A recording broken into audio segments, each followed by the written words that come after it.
చేద్దామని చెప్పి మీకందరికీ నేను తెలియజేసుకుంటున్నాను. Welcome to A1 TV Telugu news. నేను భువన. డీటెయిల్స్ చూద్దాం. కడప జిల్లా ఎర్రగుంట్ల మండలం మాలపాడు గ్రామానికి చెందిన ఇసుమడుగు ఆదినారాయణతో పాటు గ్రామస్తులు భూముల సమస్యలపై కలెక్టర్కు ఫిర్యాదు చేశారు. 2014 నుంచి 2019 వరకు మీ సేవ ద్వారా 1B అడంగల్ పత్రాలు అందేవని, భూ సర్వే అనంతరం అవకతవకలు జరిగి ఆ పత్రాలు రావడం ఆగిపోయిందని ఆరోపించారు. ఈ సమస్యపై స్పందించాలని కోరుతూ గ్రామస్తులంతా కలిసి కలెక్టర్ను ఆశ్రయించారు. తమ గ్రామానికి మళ్లీ 1B అడంగల్ పత్రాలు అందేలా చర్యలు తీసుకోవాలని మీడియా ద్వారా విజ్ఞప్తి చేశారు. మేము కలెక్టర్ గారు ఈరోజు అర్జీ పెట్టాము గిరివెల్సులో.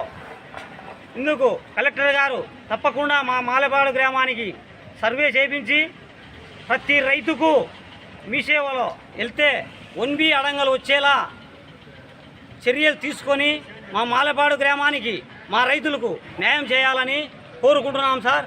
అలాగే ఈ సర్వే తప్పుడు కావడం వలన తల్లికి వందనం పడాలంటే రైతులకు కొంతమందికి ఇబ్బంది అవుతుంది సార్. అందుకు తప్పకుండా సర్వే చేయించి ప్రతి రైతుకు తల్లికి వందనానికి కానీ దేనికైనా ఇబ్బంది లేకుండా చేయాలని మేము కలెక్టర్ గారిని అందరినీ కోరుకుంటున్నాం సార్. థ్యాంక్